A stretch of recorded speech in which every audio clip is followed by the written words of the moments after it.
Hey, hi Suman, hi Sharmishta. Hi, can you hear me? Yes, now I can, Suman. Couldn't so far. One second, my volume Yes, is very low. Yeah, I can. great. Okay.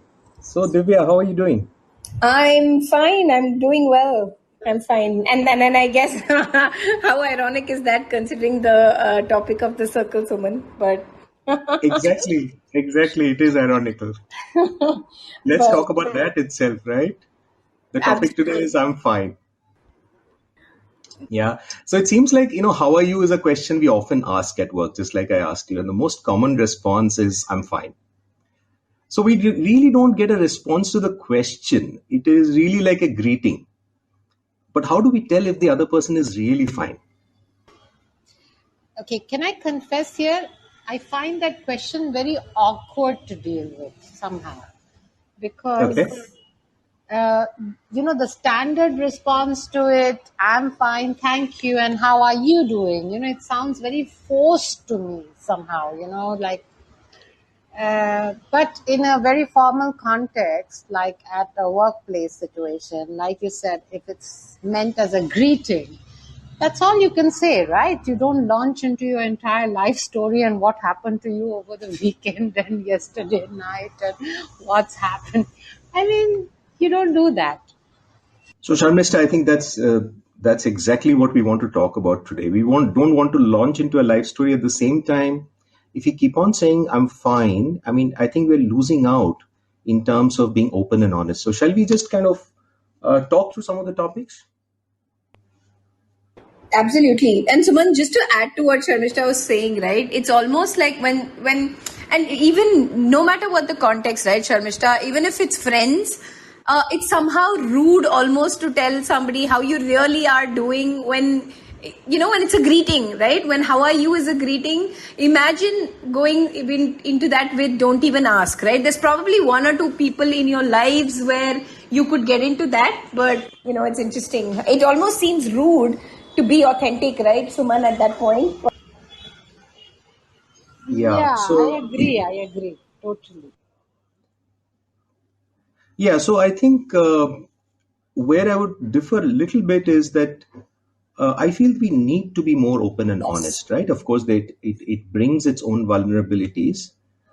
Now, first of all, people are not always fine, right? We always try to put up this calm exterior, but this positive emotions, calm, happy, is not the default state for any of us. And often it's quite the opposite, right? We have bad days, we have negative emotions, we have sad moments.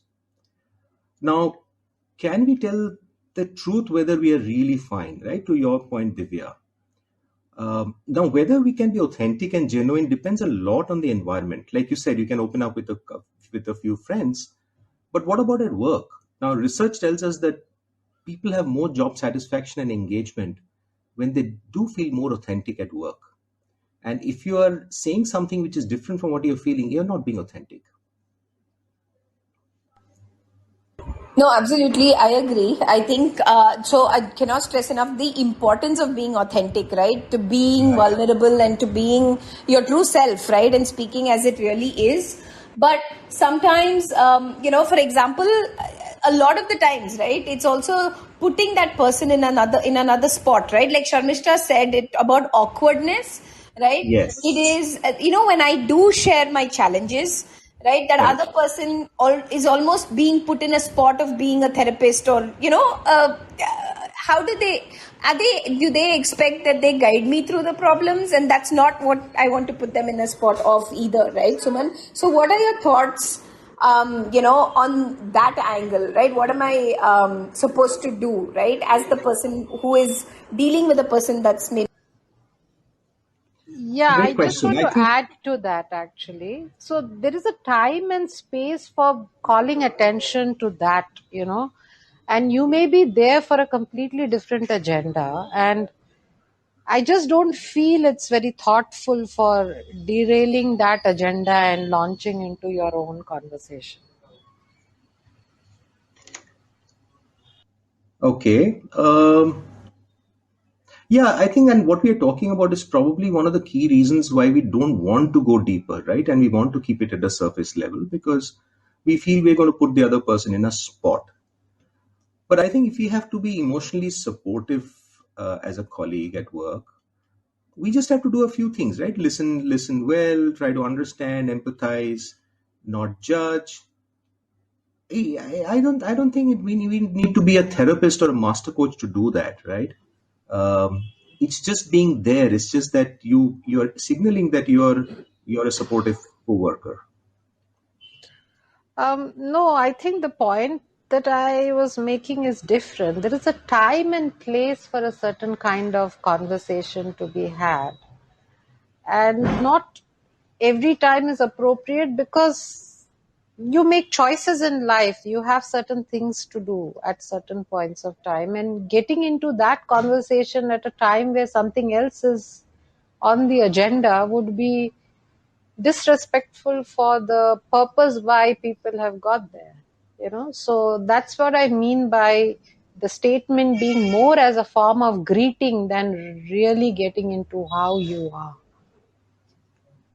Fair enough. I think that point is well taken. Now we can turn the question around. The point is, if the main point we're trying to address here is somebody is not feeling okay at work, do we keep it to ourselves, right? Let me narrate a short story. So what happened is one of my training sessions. As I was about to start, I asked a general question: "Hey, how are you all doing?" And most replied, "Fine." I then decided to go around the room virtually. It was a Zoom call. There weren't too many people, and I asked them by name how they were doing. Now what happens is now it became much more personal. So the question was now directed at a particular person. Believe it or not, the third person had kind of a bit of a breakdown and was definitely not fine. I must admit I was taken aback. I wasn't expecting this. But when I reflected on it, I realized that people can feel overwhelmed, on the edge, right? Yet we don't figure out because we leave it at a surface level. When you say we are fine, they say we are fine and we move on. Now the question is, what do we do about it, right? And interesting, right? Because the minute you frame it like that, right, Suman, is the fact that if I can sense that somebody is Yes. not fine, right, what do I therefore, how can I therefore, so let's say I came into the room and Sharmishta, I saw you and I say, hey, how are you, but I can sense, right, Yeah. that something's amiss, right? Now how do I, so now let's unpack this a little bit, right, Suman and Sharmishta. So first of all, Suman and Sharmishta, what are your views on how, bodily cues, yes, right, the way the tone in which the person responds, so on and so forth, right? How else can you know how a person is really feeling? Okay, so let's look at it from 2 points of view, right? So if I'm asking you, how are you? I can do it in a few different ways. So first is I can just say it a little differently. Maybe I can say it with emotion. I can say, hey, how are you? Right? It's a very subtle change, but it signals that I'm asking mindfully, right? And you get the signal that it's not a greeting. Okay. So that could be a very simple way of doing it. The other could be that we just add something in addition to how are you. So I say, hey, how are you? How was your weekend? Now, to Sharmista's point, you don't want to do that on a group setting because then it's a lot of time for everybody else. But on, let's say, one on one, I meet you and I say, hey, how are you? How was your weekend? Right? By adding that, you're really asking the same question in a different way and you're turning it from a perceived greeting to a question. And of course, asking follow up questions also make for better connections. Yeah, I agree. So I think these kind of questions work very well when you are putting aside that time to connect one on one with the people that you want to connect with in your team or in and around the office. A. B.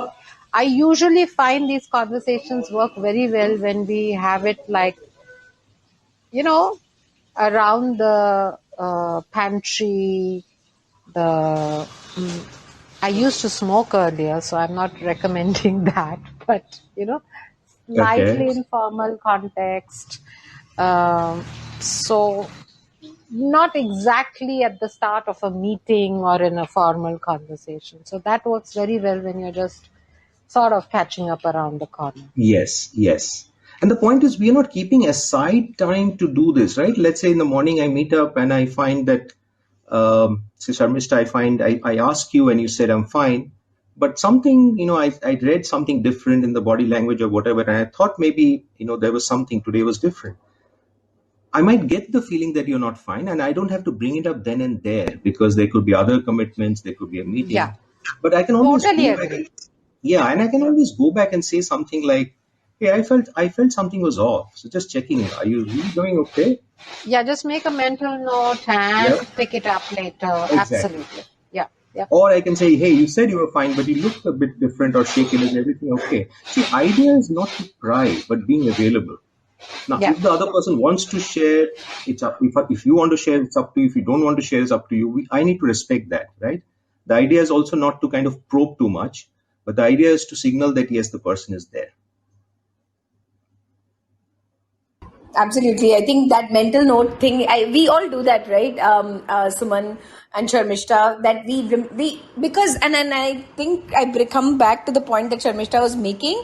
And, the context becomes so important there that you're not going to sit and kind of belabor that point, during a meeting or when you're in a, whatever, group setting, right? But you do Yeah. make that note and then check back in with that person later on. I think, and the other one point that you talked about, Suman, and if you do ask that follow up question, right? If you do ask them, pointedly, with emotion, how you feel, and those are nice tips, by the way, about never even thought about me asking the question, how are you? How can I make it more effective? I think so. Thanks for that. I never thought about it. And even if I were to do all those things, and then the person indicates that they do not want to get into it, I think you respect respect the privacy, respect the context, and step back, right? Exactly. Exactly. Well said. Yeah. Yeah. Just want to add another point. Sometimes I find that with some people uh, who don't open up very easily, I go first and I share something from my life or something that has happened with me, and that, just give them a sense that we are all kind of struggling a little bit. That might help at times, I find, and it loosens them up to then talk about how they are doing. Right. And it need not So be something huge, right? It could be something as simple as having a bad day, right? We all have bad Yeah. days.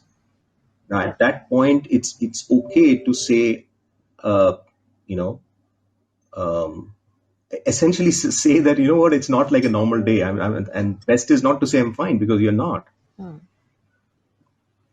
Actually, most days we are not fine. There will be few days that we are not. Yeah, that's another way of looking at it. Yeah. So Simi's saying it really helps to be observant, and I so agree. And I actually want to come back around, Suman and Sharmishta, to one of the points that Simi made, right? Saying, and we worry too much. So now let's go, and Simi's jumped in, but coming back to Simi's point, right? About now we do know how to ask that question better, but let's be the answerer, right? Let's imagine that somebody asks us that, right? And Simi talks about we worry too much about whether this is right. Should I talk? Does anyone even care, right? Or is it Yeah. just a conciliatory or a whatever, just like a greeting, like Sharmishta said, right? So Mhm. what do you guys think, right? How much would you or would you not, next time somebody asked you, how are you? How much would you, tell or not tell? So maybe I can give my perspective, and then it'll be great to hear what Simi has to say, and also from Sharmishta. So let's say I'm the person who's answering, right? And you're asking me, "Hey, how are you?" Now, for one, if at all I need to be a little more open, I need to be vulnerable, right? To be able to speak the truth. But if I'm not fine, but always say I'm fine, which is what I was saying earlier, I'm definitely missing an opportunity to be honest and open.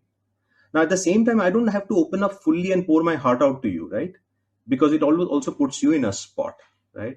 So, seeing something little different to say, you know what, there's a lot going on. I've a lot on my mind. I must admit, I'm not having the best day.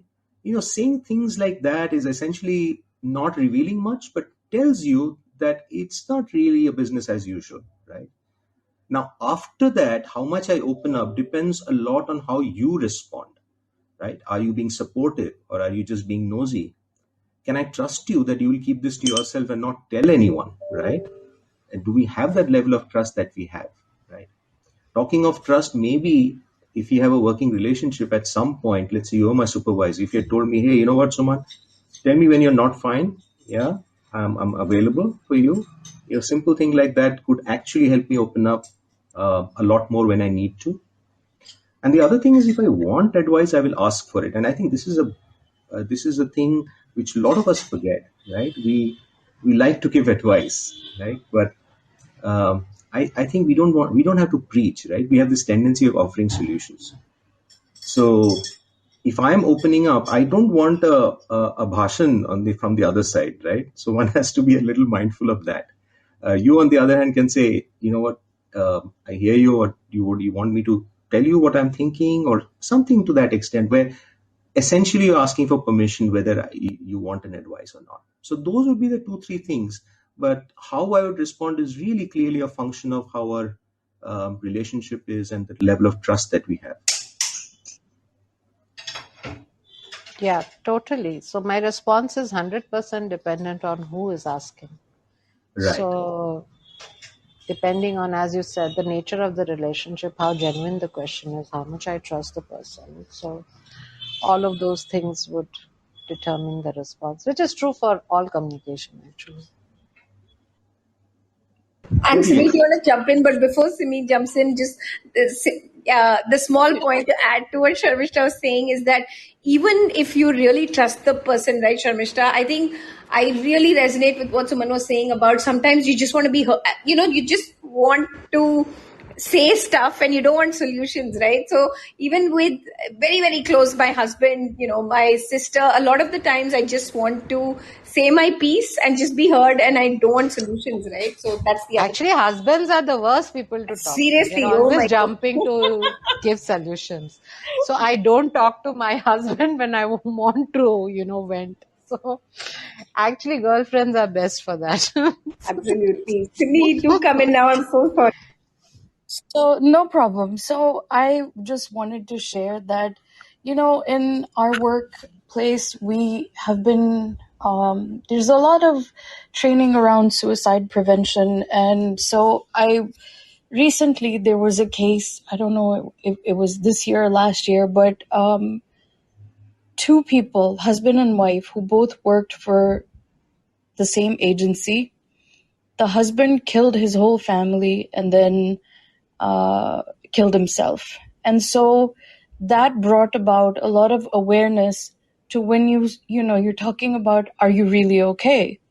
So if you see someone in the office who you work with, our teams are generally small, so you know everybody, but pay attention to if someone is acting a little differently, if they're on edge sometimes, are they short with you? When I was talking about being observant, if you look at somebody's eyes, if they've been crying, can you not tell like their eyes are red or they're just a little quieter that day? It doesn't hurt to just ask somebody, I noticed something's different. Are you all right? Do you need help? But we tend to think that because it's the workplace, oh, well, it's different. It's different from your friends, but there are still people all around you going through different things. I don't know. That's just what I wanted to share. So, just pay a little more attention. And it's not about extreme things happening, but just day to day, especially what the last 2 years have put such a strain on people and their lives. So just I don't know, look with your life.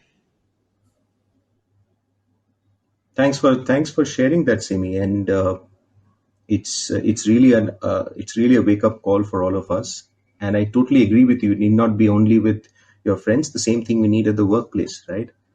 Because as you yourself said, that people just want to be heard at most times. That's one of the most basic human needs, right? Okay, great. So I think with just a few seconds left, any last comments before we wrap up? No, it's just such a simple line, but again, gave us food for thought, Suman. I like the prompt a lot. Okay, great. Thanks, everyone. Bye.